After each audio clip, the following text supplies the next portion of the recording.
சோஸ்டம் friends, இன்றைக்கி சாட்சியின் வேலையில் ஒரு உண்மையை தான் உங்ககிட்ட சொல்லலான் இருக்கேன்.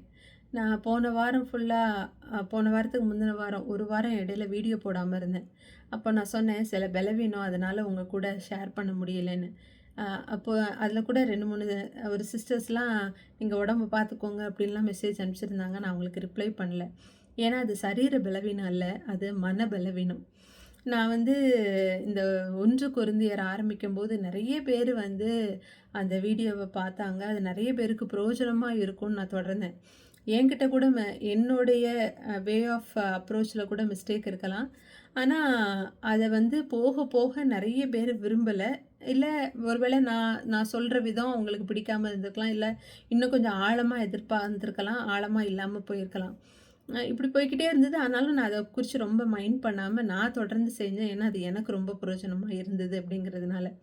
அ அது அது கொரிந்தியர் முடிவப்பமே நான் நெறைய இது போல ஆவிக்குரிய வீடியோஸ் போடுற நெறைய பேருடைய யூடியூப வந்து பார்க்குற ஒரு வாய்ப்பு கிடைச்சது.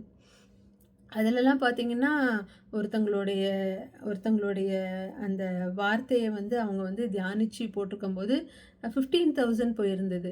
ஒருத்தவங்க வந்து 10,000 போயிருந்தது. ஒரு சின்ன மகள் வந்து போட்டிருந்தாங்க. அதெல்லாம் 20,000, 25,000 போயிருந்தது. இத பார்த்தோனே எனக்கு ரொம்ப பெரிய சோர்வு. என்ன ஏசப்பா நானும் வந்து உண்மையா தானே செய்றேன். நானும் வந்து நான் உபயோகமா இருக்கணும்னு நானே செய்றேன். ஏன் வந்து என்னுடைய சேனல் வந்து இல்லை நான் சொல்றது பிரயோஜனமா இருக்க மாட்டேங்குதுன்னு. ஆனா கர்த்தர் என்கிட்ட சொன்னாரு, "நீ சொல்றது ஒரு 100 பேருக்கு பிரயோஜனமா இருக்குல்ல. நீ ஏன் அத பார்க்குற?" "இல்ல ஏசப்பா முதல்ல நெறைய பேருக்கு பிரயோஜனமா இருந்தது. இப்ப 100 பேருக்கு தான் பிரயோஜனமா இருக்கு." "அது எப்படிம்மா? ஒருத்தர் 2 பேரா இருந்தா கூட அவங்களுக்கு பிரயோஜனமா இருக்குன்னு தானே நான் உனக்கு குடுக்குற வார்த்தைய நீ வந்து சொல்லணும். நீ எப்படி இதுக்காக சோர்ந்து போவேன்ட்டு" கர்த்தர் என்கிட்ட தொடர்ந்து பேசிக்கிட்டே இருக்கிறாரு. நான் இன்னைக்கு பண்ணலாம், நாளைக்கு பண்ணலான்ட்டு என்னுடைய சோர்வு ரொம்ப மிகுதி. நீங்க வந்து ஊழியம் வந்து நிஜமாவே ரொம்ப கஷ்டம் கிடையாது. அது ஏன் கஷ்டம் அப்டின்னா, நம்ம சுய பலத்தில, இல்ல நம்ம சுய விருப்பம் நிறைவேறணும்னு செய்யும்போது அது ரொம்ப கஷ்டம். கர்த்தருடைய கிருபையில, கர்த்தருடைய பலத்தில செய்யும்போது எல்லாவற்றையும் தாங்கி நடத்துகிற கிருபையும், பலனையும் அவர் குடுப்பார். ஆனா, எனக்கு கர்த்தர் ஒரு சிலர ஞாபகப்படுத்தினார். ஒரு பெரிய பிரபலமான ஊழியருடைய பையன்கிட்ட பேட்டி எடுக்குறாங்க. அப்போ வந்து கேட்டாங்க, "ஒரு சபைக்கு உங்கள கூப்ட்டுருக்காங்க. 1000 பேர்ன்னு சொல்லி கூப்ட்டுருக்காங்க. ஆனா 50 பேர் தான் இருக்காங்க. நீங்க பிரசங்கம் பண்ணுவீங்களா?" அப்படின்னு கேட்கும்போது, அவர் மாட்டேன் அப்படிங்கிறார். நான் வேற யாரையாவது விட்டு பிரசங்கம் பண்ண சொல்லுவேன். ஆனா நான் பண்ண மாட்டேன் அப்படிங்கும்போது நான் யோசிச்சேன். என்ன இது? கர்த்தர் உங்கள நிறைவாக்கி, கர்த்தர் உங்கள அபிஷேகித்து ஒரு சபைக்கு அனுப்புனா 50 பேரா இருந்தா 10 பேரா இருந்தாலும் நீங்க பிரசங்கம் பண்ணணும் தானே! அப்படின்லாம் நியாயம் தீர்க்கும்படியாக நான் என் மனசுல அவங்களெல்லாம் நெனச்சிருக்கேன். அதெல்லாம் கர்த்தர் நினைவுபடுத்தினார். அவங்களுக்கு ஒரு நியாயம், உனக்கு ஒரு நியாயம்னம்மா. யாரா இருந்தா உனக்கு என்ன? நான் இலவசமாக கொடுக்குற வார்த்தைய தானே நீ வந்து மத்தவங்களுக்கு கொடுக்கணும். அப்படின்னு என்ன ரொம்ப உணர்த்தினார். ஆனாலும் இந்த யூடியூப் ஆரம்பிக்கும்போது, அ நான் வந்து யார் பார்க்குறாங்களோ இல்லையோ, யாருக்கு பிடிச்சிருக்கோ இல்லையோ, நான் எனக்கு தேவன் கொடுக்குற வார்த்தைகள் ரெக்கார்டா இருக்கணும். எனக்கு அது உபயோகமா ஒரு நாள் உபயோகப்படும். அப்படின்ட்டு இந்த யூடியூப ஸ்டார்ட் பண்ணேன். என் குடும்பத்துக்கு உபயோகமா இருக்கும்னு ஸ்டார்ட் பண்ணேன். நாளாக ஆக நெறைய பேர் பார்க்கல. ரொம்ப நானும் என் ஃப்ரெண்டு மட்டும் தான் பார்ப்போம். ஆனா ஒரு டைம்ல வந்து நெறைய பேருக்கு இது ரீச் ஆகும்போது எனக்குள்ள ஒரு பெரிய பயம். நம்மளுடைய இந்த தியானத்தை எத்தன பேர் அங்கீகரிப்பாங்க? இந்த தியானம் சரியில்ல. இது தப்புன்னு கொஸ்டின் பண்ணா நான் என்ன பண்றது? அப்படின்ட்டு ஒரு 1000 1000 பேர் டெய்லி வியூ பண்ண ஆரம்பிக்கும்போது, எனக்குள்ளேயே ஒரு பெரிய தடுமாற்றம், பயம். அதுலயும் 1, 2 நெகட்டிவ் கமெண்ட்ஸ் வந்துருச்சு அப்படின்னா, அவ்வளோதான். நான் அதுக்கப்புறம் அடுத்த நாள் என்னுடைய வீடியோஸ்லாம் ரொம்ப சொதப்பலா இருக்கிறத நானே ஃபீல் பண்ணியிருக்கேன். இப்படி தான் கொஞ்சம் கொஞ்சமா இப்படி நெறைய பேருக்கு நன்மையாக செய்ய வேண்டிய இந்த ஊழியத்த என் சுய பயத்திலேயே நான் நெறைய வந்து தாழ்வாக, ரொம்ப குறைவாக கர்த்தர் என்னை நடத்துகிற விதத்தில நான் நடத்தாம, நான் வந்து கொஞ்சம் வந்து அந்த பாதையிலிருந்து விலகி தான் நான் வந்து ஓடுனேன்.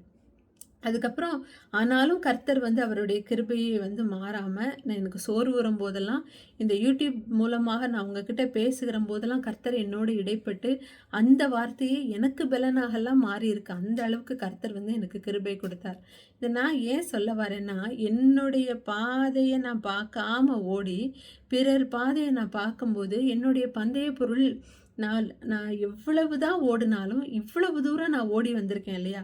நான் ஒரு ஸ்டார்ட்டிங் பாயிண்ட்லேருந்து இவ்வளவு தூரம் ஓடி வந்த பிரயாசத்த நான் இப்போ என் கண்ண வேற ஒரு இடத்துல வைக்கிறதுனால, நான் அத இழந்து போகிற அந்த பிரயாசத்த எல்லாத்தையும் நான் வீணாக்கும்படியாக நான் நடந்து கொண்டு இருக்கிறேன்.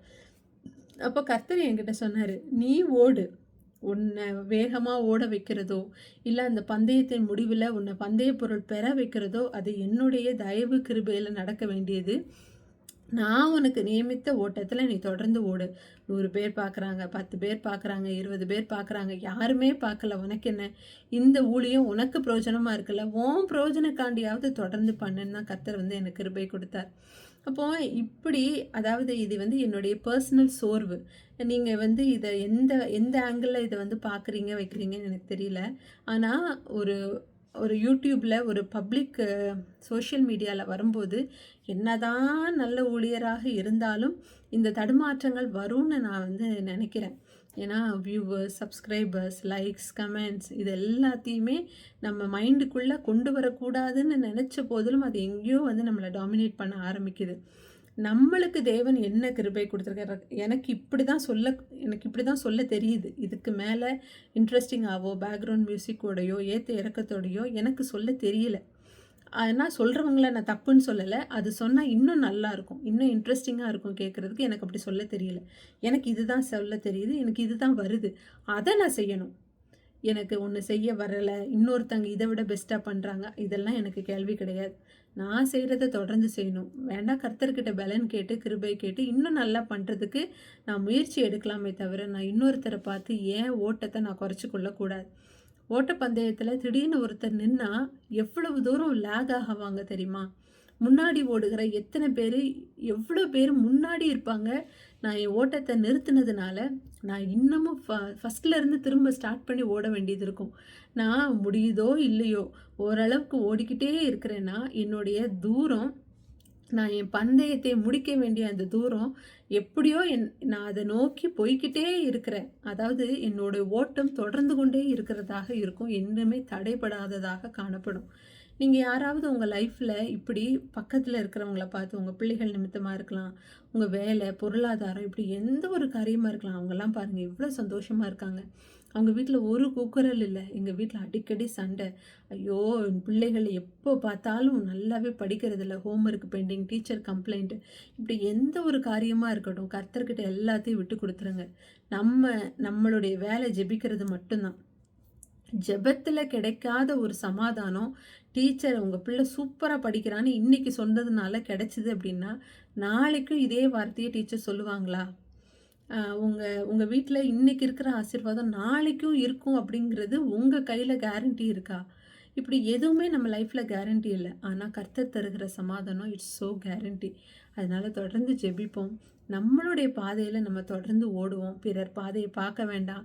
பிறர் ஓடுனா ஓடட்டும். அவங்க முந்தி நம்மள விட்டு 100 கிலோமீட்டர் வேகத்துல ஓடுனா சந்தோஷம். அவங்களுக்கு அந்த பெலன் இருக்குன்னு சந்தோஷப்பட்டுப்போம். என்னுடைய பெலன்ல நான் ஓடுறேன்ப்பா. கர்த்தாவே எனக்கு பலன் கொடுங்கன்னு நம்ம தொடர்ந்து செய்வோம். கர்த்தர் நிச்சயம் கிருபை பாராட்டுவார். தொடர்ந்து ஜெபித்துக்கோங்க. எல்லா ஊழியர்களுக்கும் பலவீனம் இருக்கும். அதாவது இந்த இந்த யூடியூப்ல நான் பண்றேன் அப்படிங்கிறதுனால இத நான் ஒரு ஊழியன்னு நெனைக்கிறேன். இத செய்யாட்டியும் நம்ம ஒருத்தருக்காகவாவது நம்ம யாரோ ஒருத்தர் வந்து தனி ஜெபத்துல ஜெபிச்சிருப்போம்ல. அப்படி ஜெபிக்கிறவங்க கூட ஊழியர் தான். தேவனுக்காக ஏதாவது செய்யணும்னு பிரயாசப்படுகிற எல்லாருமே ஊழியன் தான். ஒரு ஊழியருக்காக இன்னொரு ஊழியர் ஜெபிச்சுக்கலாம். ஒருவர் சுமைய இன்னொருத்தர் தாங்கிக்கலாம். ஒருவர் சோர்ந்து போகாம இன்னொருத்தர் பலப்படுத்தலாம். கர்த்தர்கிட்ட எல்லாரையும் ஒப்புக் கொடுப்போம். நம் பாதையில் ஓடுவோம். God bless you.